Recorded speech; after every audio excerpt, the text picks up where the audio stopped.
नमस्कार दोस्तों, आज हम बात करने वाले हैं उस माँ की जो माँ आज दर दर पे भटक रही है अपनी अस्मिता के लिए, अपनी जान बचाने के लिए। नमस्कार दोस्तों, आज हमारे साथ में है विपुल शर्मा जी। हम भाई साहब से बात करते हैं जिन्होंने लिख रखा है यहाँ पे गौ प्रतिष्ठा पद यात्रा, यानी कि उस गौ माता की प्रतिष्ठा के लिए इन्होंने पद यात्रा की है, जो कि इन्होंने बिलासपुर से इन्होंने चालू किया है और वृंदावन से दिल्ली जाएंगे, यानी वृंदावन होते हुए दिल्ली जाएंगे। भाई साहब कैसे हैं आप? जी, आप सभी मित्रों को, आप सभी पत्रकार भाइयों को नमस्कार, जय गौ माता की। कि देखिए 17 सितंबर से ये पदयात्रा बिलासपुर छत्तीसगढ़ से निकली है और आज छतरपुर पर है। और जैसे कि आप कैमरे के माध्यम से दिखाइए कि रोड पर गाय जो है, कैमरामैन दिखाएं हमारे। रोड पर जो गाय है ना, ये जो गाय जो रोड पर खड़ी है वो अपना धरना प्रदर्शन कर रही है। लोगों ने इसकी ज़मीन खा गई, राजनेताओं ने, अधिकारियों ने ज़मीन पर कब्जा कर रखा, इसकी ज़मीन खा गई, गौचर भूमि खा गई। तो ये रोड पर इसीलिए, तो हमारी जो प्रमुख मांग है यही है कि गौचर भूमि को आप आज़ाद करिए, मुक्त करिए, संपूर्ण भारत से गौ हत्या बंद करिए। और गाय को जो माँ का सम्मान है आज तक नहीं मिला है। संवैधानिक रूप से आज तक सरकारों ने गाय को माँ तो कहा है, लेकिन माँ उसको संवैधानिक रूप से अधिकार नहीं दिया। तो हमारी जो प्रमुख मांग है वो यही है कि गौ माता को राष्ट्र माता का दर्जा दिया जाए।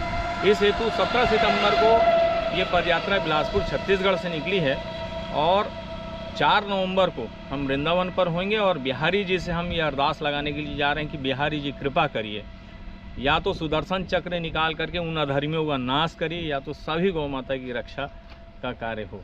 तो ऐसी अरदास लगाने प्रभु के श्री चरणों पर जा रहे हैं। और उसके बाद पर ये यात्रा माननीय नरेंद्र मोदी जी के पास पर ज्ञापन प्रेषित करेगी। उसके बाद 20 नवंबर 2023 को गोपाष्टमी के दिन एक बहुत बड़ा महाजन आंदोलन जो है सभी साधु संतों और शंकराचार्य की उपस्थिति पर हो रहा है। जैसा कि आपने बताया कि गौमाता धरने पे बैठी हुई है, हमारे कैमरामैन ने आप गौमाता भी आपको दिखाया सभी लोगों को। मैं ये जानना चाहता हूँ कि अभी वर्तमान में चुनाव का समय है, तो शर्मा जी आपके पास में ये सवाल तो आए हुए होंगे या लोगों ने पूछा भी होगा कि ऐसा चुनाव के टाइम पे ही क्यों ये मतलब आंदोलन का, इसको कहीं चुनाव से लोग जोड़ के भी देखेंगे, क्या कहेंगे इस पर? देखिए, चुनाव की बात ही नहीं है। और ये जो आंदोलन की रूपरेखा है पिछले 2 साल से बनी हुई है।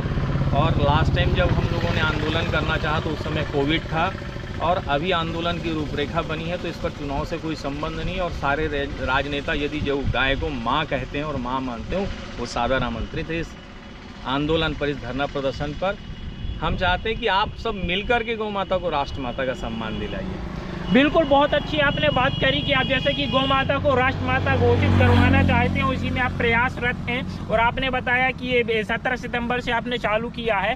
तो आप मुझे बताइए, अभी तक आपको जो नेता हैं, इनके नाम पर नेता बहुत बड़े बड़े इलेक्शन जीत जाते हैं, बहुत बड़े नेता बन जाते हैं, और नेता बनने के बाद में उन्हीं गौ माता को भूल जाते हैं। तो ऐसा कोई नेता अभी तक आपके सपोर्ट में खड़ा हुआ कि भाई साहब बिल्कुल आप तैयार रहें, हम आपके साथ में हैं? जी, सामने से तो आकर के कोई नहीं कहते, लेकिन आंतरिक रूप से सभी की इच्छाएं जरूर रहती हैं। जिनके मन पर गाय का वास होता है वो सारे लोग अंतरात्मा से कहते जरूर हैं, लेकिन सामने आके प्रत्यक्ष रूप से कोई सामने नहीं करता। मैं फिर से पुनः इस टीवी चैनल के माध्यम से कहूँगा कि सामने आकर के गौ माता की लड़ाई वो राजनेता जो लड़ता है वही सही गौ भक्त और सही राजनेता। दोस्तों, जैसा कि भाई साहब बता रहे हैं कि सामने तो कोई नहीं बोलता है, लेकिन पीठ पीछे बोलता है। हम शर्मा जी से जानना चाहेंगे कि आपने जो ये आंदोलन छेड़ा हुआ है, इसमें आपको क्या क्या कठिनाइयाँ मिली? आपका परिवार भी होगा, तो क्या परिवार ने आपत्ति नहीं जताई? आप परिवार किसके भरोसे छोड़कर आप ये आंदोलन कर रहे हैं? परिवार जो है भगवान के भरोसे है। और मैंने अभी अपने जॉब से रिजाइन मार करके इस यात्रा को चालू करा है। मैं पतंजलि योग पीठ पर as a senior sales officer के पोस्ट पर था और मैंने वहाँ रिजाइन मारा है। और लगभग 50,000 रुपये की जॉब को मैंने अभी ठुकरा करके इस यात्रा को अपनाया है। और जिसका रखवाला श्याम है उसे किसी बात की चिंता नहीं होती है। गौरक्षा का जो कार्य है वो भगवान को समर्पित है और भगवान ही सब कुछ करेंगे। आपके परिवार में कितने सदस्य हैं, कौन कौन?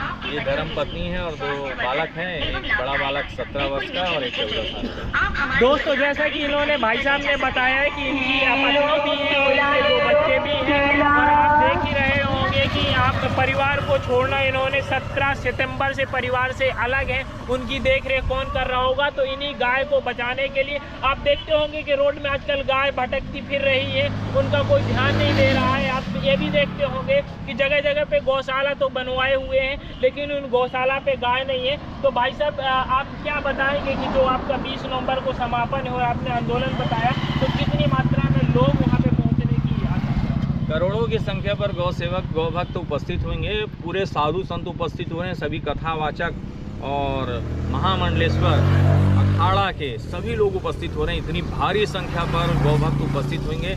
इस बार दिल्ली पूर्ण रूप से जाम होने वाली है और करोड़ों की संख्या पर गौ भक्त वहाँ पर उपस्थित होंगे। दोस्तों जैसा कि आप देखते होंगे, सभी कहते हैं कि गौ माता की जय हो, गौ हत्या बंद हो, लेकिन उस गौ हत्या को बंद करवाने के लिए भाई साहब ने गौ माता को जो एक राष्ट्रीय माता घोषित करवाना चाहते हैं।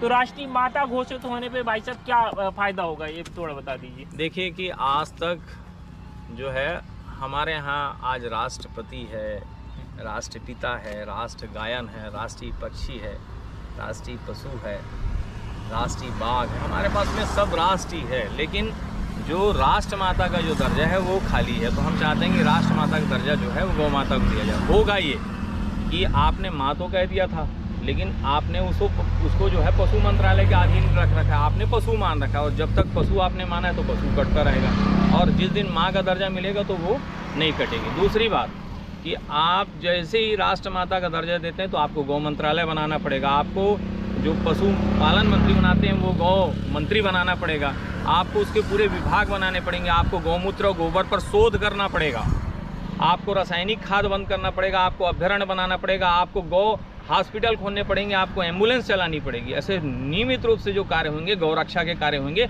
और वो सिर्फ हो सकते हैं कि गौ माता को राष्ट्र माता बनाने से हो सकते हैं। बिल्कुल दोस्तों, जैसा कि शर्मा जी ने बताया कि गौ माता को राष्ट्रमाता बनाना चाहते हैं, राष्ट्रमाता बन जाएगी तो इन्होंने फ़ायदे भी बताए क्या क्या हैं। आप देखते होंगे कि अभी आए दिन गौ माता कट रही हैं, रास्ते पे फिर रही हैं, मारी मारी फिर रही हैं। तो इन सभी के कहीं ना कहीं जवाबदार हम लोग भी हैं। तो आप इस वीडियो को लोगों तक शेयर करके पहुँचा करके जो पाप हमसे अनजाने में हुआ है उससे हम बच सकते हैं। भाई साहब जय हिंद, जय भारत।